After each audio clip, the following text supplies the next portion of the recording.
النار. خۆشەویستان، ئاینی پیرۆزی ئیسلام بۆ هاتووە ئێمە خۆمان بگۆڕین لە باشەوە بۆ باشتر، خۆمان بە باش دەزانین باشتر بین، ئەگەر خراپیشین ئەوە دەبێت باشتر بین بە ئیزنی خوا. نابێ بڵین ئێمە کۆمەڵێک تەقلید و عرف و عادەت هەیە لە باو باپیر و بۆمان ماوەتەوە ئێمە لەسەرەوە دەڕۆین. ئەوە قسەی بتپەرستەکان و مشریکان لە قورئاندا چەندەها شوێنە خوای گەورە باسی کردووە، کاتێکە پێغەمبەران سەلامی خوایان لەسەر بێ بە قەومەکەیان دەفەرموو شوێنمان کەون، دان و باو باپیری ئێمە وای نەکردو ئێمە ژوان ناکەین. ئەمە تەبیعەتی کافرەکانە. ئیماندار دەڵێ خۆ پێغەمبەری خوا چی فەرموو سەڵڵەڵاهو عەلەیهی وسەلەم ئەوە دەکەین. بەداخەوە چەند شتێک و کێشەی کۆمەڵایەتیەک لە ناو ئێمەدا هەیە. یەکێک لەو کێشە کۆمەڵایەتیانەی کە ناو ئێمەدا هەیە، جاری وا هەیە گەنجێک کەسێک لە ئێمە کوڕێکی هەیە، دەیەوێت ئافرەتێک بهێنێ، ئەو ئافرەتە کچە عازەب نییە و بێوەژنە. هەموو کەسوکاری بەرەنگاری دەبنەوە. ڕۆڵە تۆ حەیای ئێمە دەبەی، تۆ ئێمە دەشکێنی، تۆ ئێمە ڕسوا دەکەی لە ناو خەڵکە، چۆن دەبێت تۆ کوڕە عازەبێکی بێوەژنێک بێنی. ڕاستەکەی پێغەمبەری خوا صلی الله علیه وسلم بە جابری فەرموو ڕەزای خوا لەبێ ژنت هێنا؟ فەرمووی بەڵێ. فەرمووی کچە عازەبە یا بێوەژنە؟ فەرمووی بێوەژن هێنا. فەرمووی کچە عازەب، ئەی بۆ کچە عازەبت نەهێنا؟ معنای ئەوە نییە بێوەژن خراپ بێ، بێگومان کچە عازەبەکە ئەگەر هەبێ باشترە، بەڵام جاری وایە کوڕەکەی تۆ ئەو بێوەژنەی دەوێت. بێوەژن عیبی چییە؟ مرۆڤێکە، هەزارەها بێوەژنەیە، لە هەزارها کچە عازەب باشترە، جارەوەشەی بە پێچەوانەوە. بۆیە ئەگەر کوڕەکەت لە نێوان ئەوەدا بوو واز لە ژنهێنان بێنێ، یا خۆی بکوژێ، یا سەری خۆی هەڵگرێ، یا ئەو ئافرەتە بێنێ، بۆی بێنە، هیچ حەیاچوون و عیبێکی تیا نییە. من پرسیار لە ئێوە دەکەم لەو کەسانەی کە ئەو فکرە لە مێشکیانەیە، ئەو فکرێکە دژی دینە. ئێوە پێغەمبەری خوا صلی الله علیه وسلم بە مامۆستا و قدوە پێشەوای خۆتان دەزانن؟ دەڵێن بەڵێ، بێگومان مامۆستای ئێمەیە، پێشەوای ئێمەیە، پێغەمبەری ئێمەیە صلی الله علیه وسلم. پێتان دەڵێم ئێوە کوڕەکەی ئێوە بەڕێزترە، جوانترە، چاکترە، یا پێغەمبەری خوا صلی الله علیه وسلم؟ بێگومان دەڵێن پێغەمبەری خوا صلی الله علیه وسلم. بەڵام ئێمە دەڵێن پێغەمبەری خوا صلی الله علیه وسلم گەنجێک بوو، تەمەنی 25 ساڵ بوو، کوڕە عازەب بوو، سەلامی خوای لەسەر بێ. کاتێکە ژن دەهێنێ، یەکەم ژنی ئافرەتێکی بێوەژن دێنێ، 15 ساڵ لە خۆی گەورەترە، تەمەنی 40 ساڵە. بەخوا کوڕەکەی تۆ حەدی نییە، هیچ کوڕێکیش حەدی نییە بەقەد ئەو جوان و چاک و ڕێک و پێک و بە شەخسیەت و بە حورمەت بێ. 15 ساڵ لە خۆی گەورەترە. چەندەها جار کێشەی کۆمەڵایەتیمان توش بووە، وەڵا حەز دەکەین ئەم کچە مارە بکەین، بەس بەخوا مانگێ 2 مانگ لە کوڕەکەمان گەورەترە، مانگێ 2 مانگ. وەڵڵاهی برامە دینداری نییە، وەڵڵاهی برامە عەقڵیەت نییە، ئەمە ئەو پەڕی دواکەوتوویە. یعنی خۆشەویستی خوا صلی الله علیه وسلم ئافرەتێک دەهێنێ 15 ساڵ لە خۆی گەورەترە، بێوەژنیشە، نایکاتە کێشەی خۆی. کوڕەکەت قەنەعەت ناکە کچە عازەب بێنێ، ئیلا ئەو بێوەژنە دێنێ، با بیهێنێ. بێوەژن عیبی چییە؟ مەرجنی بێوەژن خراپ بێ، لەوانەی گیرۆدی پیاوێکی خراپ بوو بێ لێ جیابوو بێتەوە. کەواتە ئەو فکرەی لە مێشکی خۆمان دەرکەین. خۆشەویستی خوا صلی الله علیه وسلم کاتێکە لەگەڵ خەدیجە دەبێ، هەتا خەدیجە وەفاتی کرد، ژنی تری نەهێنا بەسەریا. 3 ساڵ دوای وەفاتی خەدیجە ڕەزای خوای لێبێ، خێزانی دووەم پێک دەهێنێ، ناوی سەودەی کچی زەمعەیە، ڕەزای خوای لێبێ. ئافرەتێک بوو، تەمەنی چەند ساڵ بوو؟ 66 ساڵ. 5 مناڵی هەبوو. ئەمە ژنی دووەمی پێغەمبەری خوایە صلی الله علیه وسلم. تۆ شەڵی باو باپیری من وای نەکرد، باو باپیری تۆ قول و فلانەیەک جا نەکردەوە. خۆ باو باپیری تۆ نە قورئانە و نە حەدیثە. باو باپیری ئێمە ڕەحمەتی خوای لێبێ فەلاح و جوتیار بوونە و شوان بوونە. چی بوونە؟ خۆ هەمویان شافعی و ئەبوو حەنیفە نەبوونە ڕەحمەتی خوای لێبێت. برا ئەو پێغەمبەری خوا بوو صلی الله علیه وسلم. هەموو خێزانەکانی جگە لە عائیشە هەموویان بێوەژن بوون هێنایی. خۆ تۆ لە پێغەمبەری خوا سەڵسەڵەم بە شەریفتر نیت، بەڕێزتر نیت، جوانتر نیت، ڕێک و پێکتر نیت، چاکتر نیت. چەندەها کوڕەزانن دڵی شکاوەڵێ قەت ژن نایەنم، حەزم کردەوە ئافرەتە بێنم، باوک مەڵێ نابێ بێوەژن بێنی. ماشەڵڵا تۆ حەیاتە چێ؟ ئەی پێغەمبەری خوا سەڵسەڵەم بۆ حەیای نەچوو، ئەی سەحابە بۆ حەیای نەچوو. ئەم فکرە لە مێشکان دەرکرد، کوڕەکە دڵی مەشکێنە، چی ئەڵێ تازە ئەڵێ من ئەوەم دەوێت. با بهێنێ بێوەژن عیبی چییە؟ تکاتان لێ دەکەم، ڕجاتان لێ دەکەم ئەو فکرە کۆنە واز لێ بێنن لە شتێکە کە مخالفەی شەرعی خوا بێت. بۆیە ئەگەر کوڕەکانتان کچە عازەبی هێنا باش، زۆر باش. بەڵام ئەگەر وتی کچە عازەب نایەن و فڵان ئافرەت دێنم و کەسێکی باشە و ڕێک و پێکە، بێوەژنە یا ساڵی 2 ساڵ لە خۆی گەورەترە مەیکەنە کێشە بۆی. پێغەمبەری خوا صلی الله علیه و سلم هەردوو خێزانەکەی تەماشاکەی لە خۆی گەورەترە، هیچ کێشەیەکیشی نییە.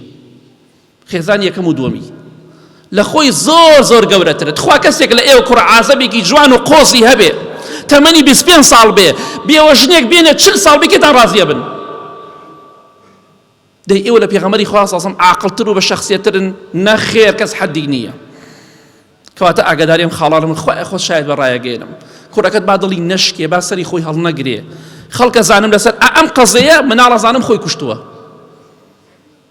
ئەوەندە عەقڵی بڕی کردووە، مادەم نایاڵێ فڵان بێوەژن بێنم ڕێک خۆی کوشتووە، یەک فیشەی ناوە سەری خۆیەوە. باشە مام حاجیبی هێنایە باشتر نەبوو، ئەم عەقڵێتە دواکەوتۆی تووە بۆ سەبەبی ئەوەی کوڕەکەت خۆی لەناو بەرێ. ئەگەر قەناعەتی نەکرد کێشە نییە با بێوەژن بێنێ، نە حەرامە و نە حەیاچوونە و نە عەیبەشە. خۆشەویستی خوا کردوێتی صلی الله علیه و سلم ئێوە حەتان چێ هیچ کەسێکیش حەدی نییە لەو باشتر بێت. بەداخەوە کەسانی هەن، ئەمش خاڵێکی زۆر گرنگە باسی دەکەم بۆی تۆزێ بە خۆمان نابچینەوە. کاتێک کە داوای ژنت لێ ئەکەن، داوای کچەکەت ئەکەن، داوای خوشکەکەت ئەکەن، نایان دەیتێ، یەکسەر خۆیان عاجز ئەکەن، سەلامت لێ ناکەن، قەتعی عەلاقەت لەگەڵا ئەکەن، ئەڵێن ئێمەی بە پیاو نەزانی.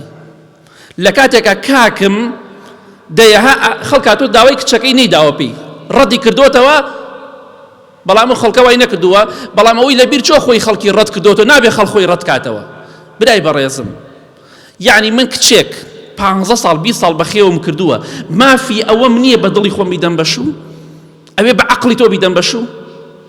هەر کەسێ دای لە دەرگا بڵێن فەرموو، ناکرێ برای بەڕێزم. ئیتر هۆکارەکە چییە من نایدەم؟ یا هۆکارەکە پەیوەندی بە خۆمەوەیە، ماڵ خۆمەوە، یا پەیوەندی بە ماڵی تۆوەیە.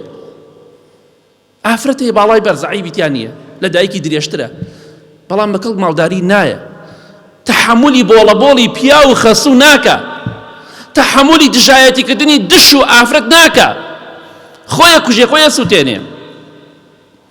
ئافرەتی شەیە عاقڵ و تێگەشتووە، بۆیە تۆ ناتوانی بڵێ کاکە منی بە پیاو نەزانی، بە پیاو تەزانم، بەڵام لەوانەیە کچەکەی من شایستەی تۆ نەبێ، لەوانەیە تۆ شایستەی ئێمە نەبیت، لەوانەیە کچەکەی من بە کەڵک تۆ نەیە، مەرج نییە عیبەکە لە تۆ دابێت. یەکسەر تۆ خۆت هەڵمەقورتێن لە هەموو شتێکە، یەکسەر خۆت عاجز مەکە، وەڵام من بە پیاو نازانێ، کاکە بە پیاو دەزانم، بەڵام کچی خۆمە خۆم بەخێوم کردووە، مافی ئەو نەبیدەم بەشوو. تۆ چیت بۆ کردەوە بۆ کچەکەی من؟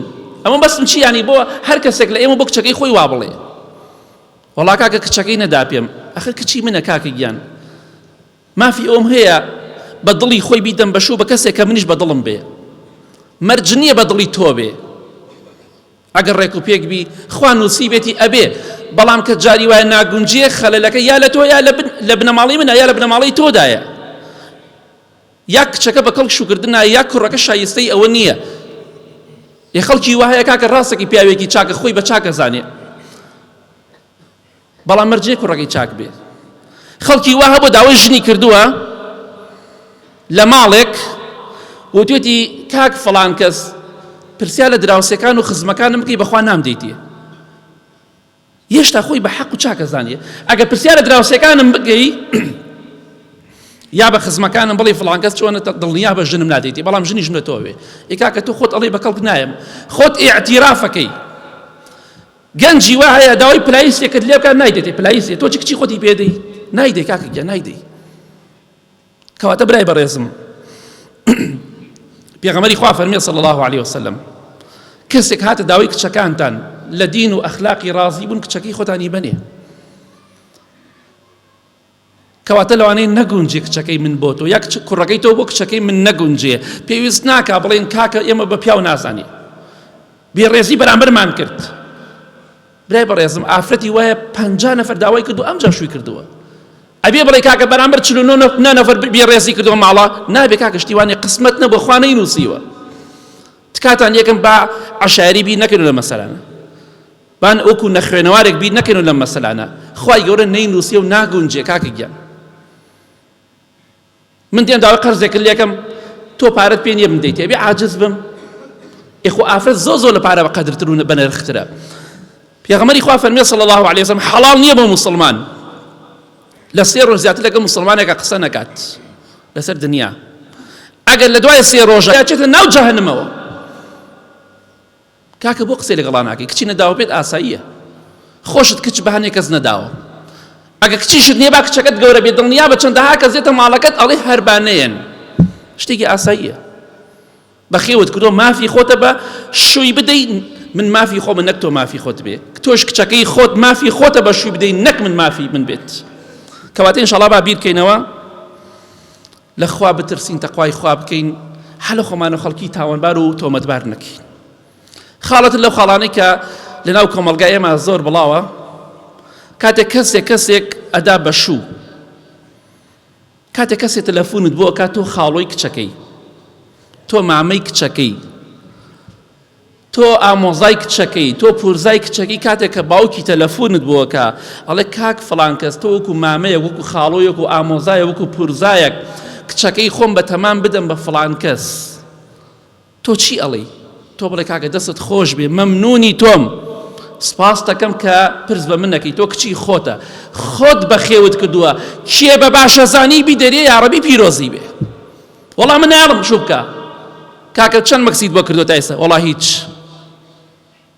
کاکە تایسە مانگی چەندێکت داوە پێی وەڵا هیچ ئەی بۆ خۆت کردێتە خاوەنی ئافرەتە باوکی بەخێوی کردووە خاڵۆیەکی مامەیەکی ئامۆزایەکی خۆی کردە خاوەنی وەڵا ئێمە ڕازینی بدی بە فڵان بنە ماڵە تۆ قچێ برای بەڕێزم خۆت بەم شتانەوە مەشغوڵ مەکە سوێن بەخوا من شەرمەکەم کاتێک قسانە دەبیستم بۆ لەبەر ئەوەی لەوانەیە هەندێک کەسی عەقڵی بەم شتان نەشکێ بیری نەکردبێتەوە باشە ئەم ئافرەتە من مەکسیەکم بۆ نەکردووە من ساڵانە جلوبەرگێکم بۆ نەکردووە ئەم ئافرەتە برازامە خوشکەزامە تا ئێستا ڕۆژێ نەموت و ئەوە 100,000 بۆ خۆت بۆچی خۆم کەمە خاوەنی کابرا پرسی بە تۆ کرد خاڵۆیەکە مامەیەکە بڵێ یاخوا پیرۆزی بێ مادەم ئێوە بە دڵتانە منش بە دڵمە تەواو ئەمە جوانە کابرا ڕێزت لێگرێت دڵی خەڵکی مەشکێنە ئاژاوە کێشە دروست مەکە برای بەڕێزم بەستە ناوەندە بیرکەرەوە من چیم بۆم ئافرەتە کردووە ئەو ئافرەت زەمەنی 20 ساڵە تۆ 20 ڕۆژ بەخێوت کردووە ناوەڵا 20 سەعات بەخێوت کردووە نەوەڵا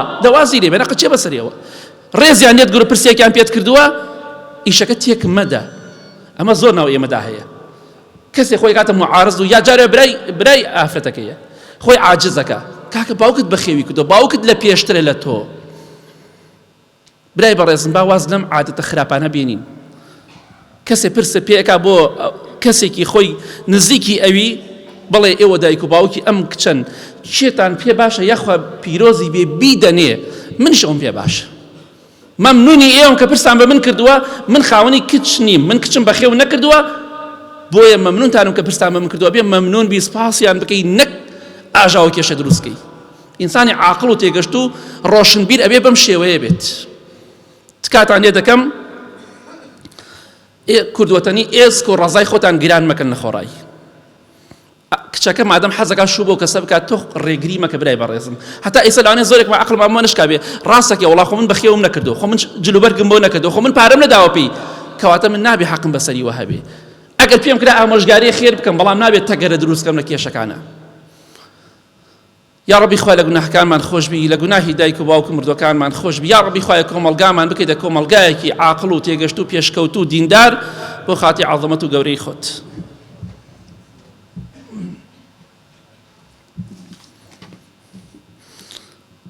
الحمد لله والصلاة والسلام على رسول الله وعلى آله وصحبه ومن والاه خۆشەویستان خوا شایەتە حەز دەکەم لە من باشتر و پیاوتر بن، خزمەتکاری ئێوەم پێم خۆشە چاک بن، لە خوا بترسن تێگەشتوو بن،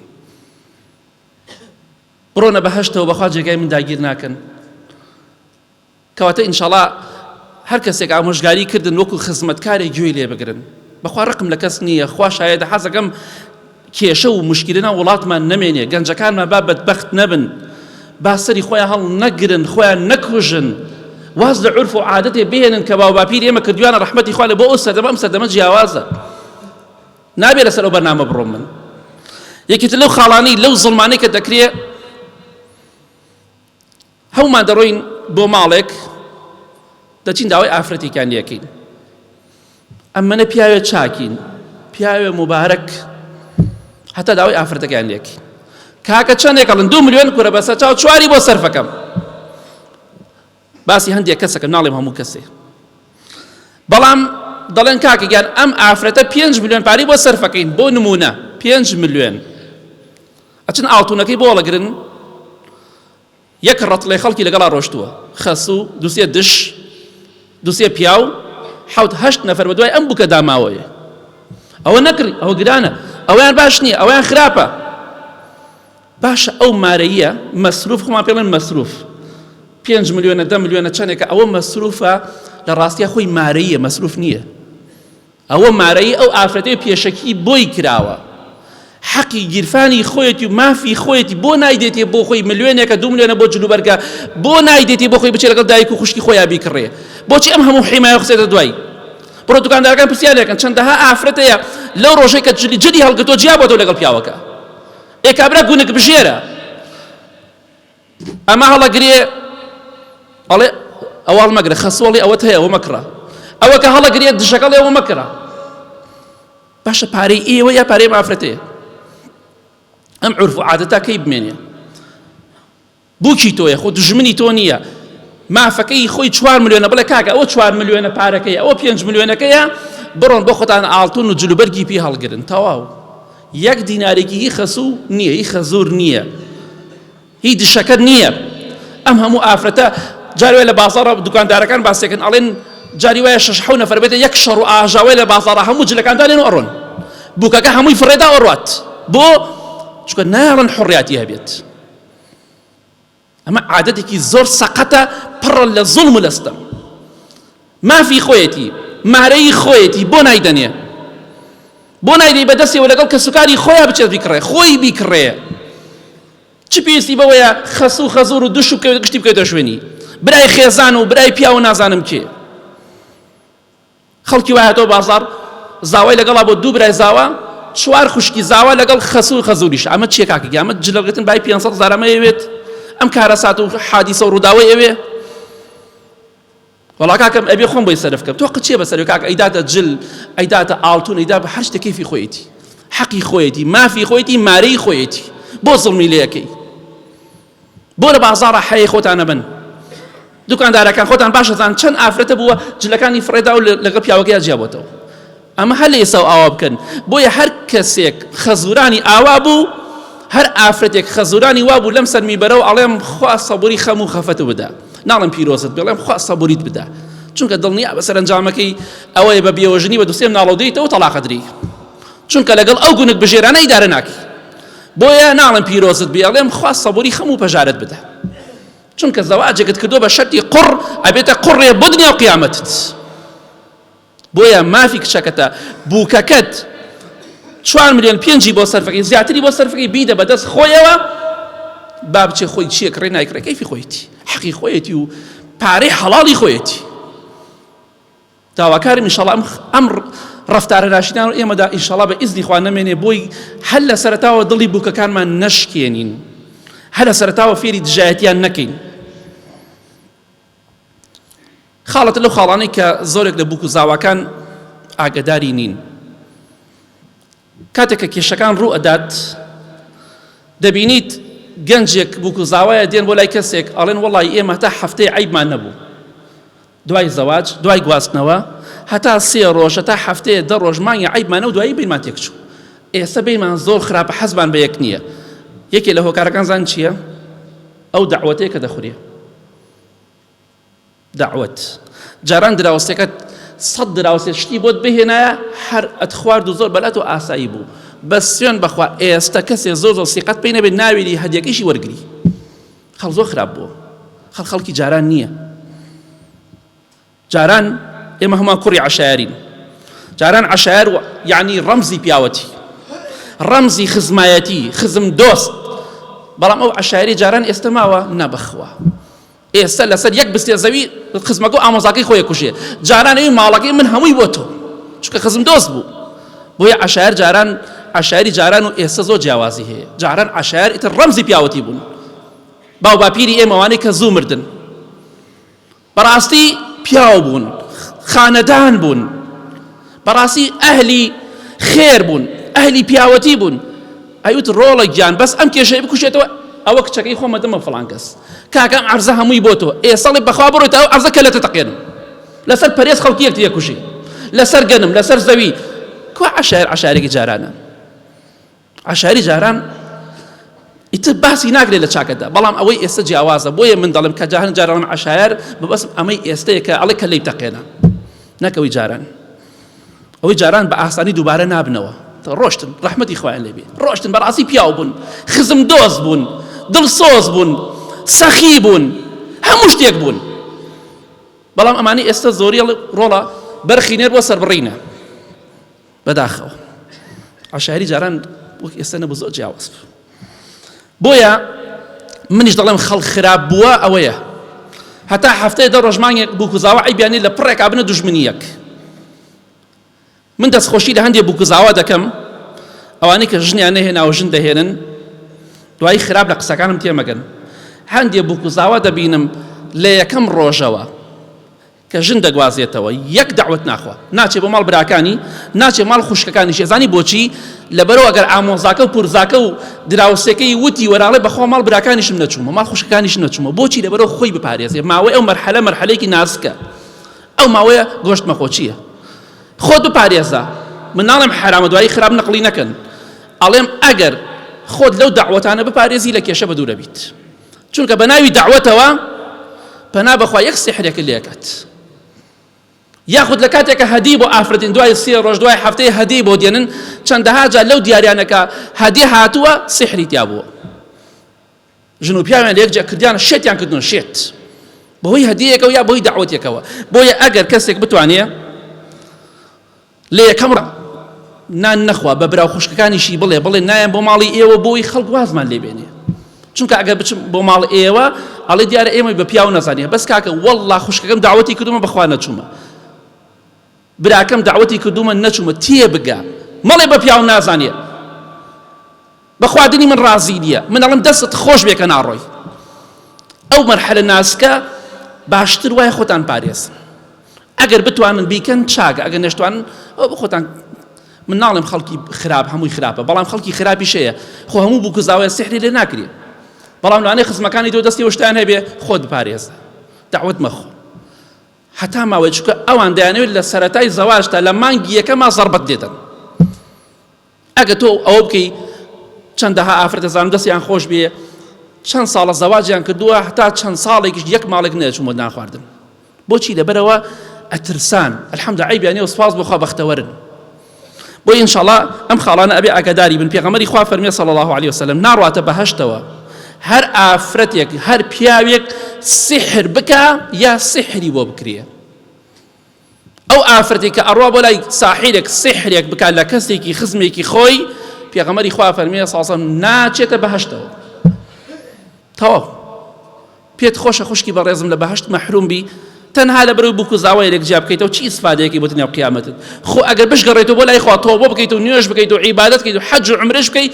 خوا لێت خۆش نابێ چونکە ئەوە حەقی خەڵکە حەقی خوا نییە ژن و پیاوێک لە یەک جیا کردوێتەوە ئاژاو خسێتە ناو ماڵێکەوە ئەمڕۆ سیحر زۆر بووە ساحیرەکان لەگەڵ تیرۆرستەکان فەرقیان چییە ئەوان بە شێوەیە خەڵک کۆمەڵگایان فەساد کرد ئەوانیش بە شێوەیەکی تر بۆیە ئینشاءڵڵا ئاگادار بن لە کۆتاییدا دەڵێم با بە خۆماندا بچینەوە تەقوای خوا بکەین هەر عرف و عادەتێک خراپ بوو وازی لێبێنین ئەو خاڵەی کە دەمەوێت کۆتایی باسی کەم ئەڵێم ئەگەر کەسێک لە ئێوە کچێکی بێوەژنی هەبوو خوشکێ بێوەژنی هەبوو با لەبەر خاتری ئەوەی کە مناڵی هەیە ڕێگری شوکردنی لێ مەکەن.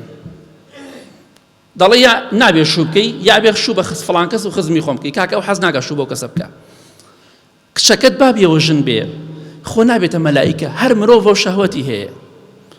کچەکەت با مناڵی هەبێ، نابێ گەنجێتی جوانێتی خۆی بخاتە بان مناڵ دوایش بە خێوی ناکەن و وەفایان بۆی نییە. بۆیە کچەکەت خوشکەکەت بێوە ژنە، مناڵی هەیە داواکاری هەبوو باش شوو بکە. پێغەمبەری خوا صلی الله علیه وسلم وەک باسمان کرد سەودەی کچی زەمعی هێنا ڕەزای خوا لێبێ 66 ساڵ تەمەنی بوو، 5 مناڵی هەبوو. خوا کەسێک لە ئێوە کچەکەی 66 ساڵ بێ و یا خوشکەکەی شوو بکە 5 مناڵیشی بێت چی پێکەن؟ هەر حەیە نابن. ئەخر ئەمە تێنەگەشتنە لە دین، ئەمە تێنەگەشتنە لە دین، ئەمە دژایەتیکردنی دینە. شووکردن عیب نییە، خیانەت عیبە. شووکردن شەرمەزاری نییە، زیناکردن شەرمەزاریە. شووکردن عیب نییە، شەرمەزاری نییە، خۆکوشتن شەرمەزاریە بۆ دنیا و قیامەت. بۆیە چەندەها ئافرەتەیە حەزەکە شوو بکە کە سوکارەکەی نایاڵن. کچەکەت بێوەژن ببڵ ڕۆڵێکیان مناڵت هەیە کەسێکی باش هات من ڕازی نابم دانیشی، کەسێکی باش بە دڵی خۆت بێ، بەس زەختیشی لێ مەکە، با بە دڵی خۆی شوو بکە. خوشکەکەت بێوەژنە مناڵی هەیە پیاوێ دێتە بەر دەرگاکەت داوای ئەکا بە مناڵەکانەوە با شووی پێ بکات. مەڵێ عیبە تازە تۆ تەمەنە 50 ساڵە بۆچی عیبە؟ با 60 با 70 هیچ عیبێکیان نێ شوو بکە. پیاوچاکی وا هەبوو تەمەنی 126 ساڵ بۆ تابعینە سوەیدی کوڕی غەفلە ڕەحمەتی خوا لێبێت تەمەنی 126 ساڵ بۆ ژنی هێنا. بۆچی عیبە؟ ژن هێنان هیچ عیبێکیان نییە. خیانەت و زینا و خۆکوشتن عیب و شەرمەزاریە. بۆی ئینشاءڵڵا بە ئەو شتانە مێشکی خۆمان دەرکەین بإذن خوای گەورە.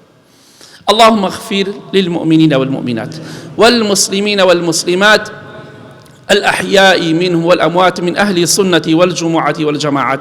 يا ربي خوايا شفاء نخوشكان من بدي بتايبتي أواني داود دعاء خيريان كدوا. يا ربي خوايا مني وآرامي ولات من بباريزي خوايا هر كسيك زرر وزيان بم ملته وبم خلقت دقين. يا ربي خوايا الرسواي بك، يا ربي خوايا للشر وآجاوي خلقي خراب بدور مان كي خوايا هر كسيك بو أمي لتخير وشاكي دوي سركوتوي كي هر كسيك الشر وخراب وآجاوي دوي خوايا بقوري خود لناوي برا. يا ربي خوايا هي مني آرامي ولات من بباريزا أوي ديفيد هي مني وآرامي ولات من تيك دا. يا ربي خوايا بقوري خود لناوي برا. آمين آمين آمين. وصلى الله على محمد وآله وصحبه أجمعين.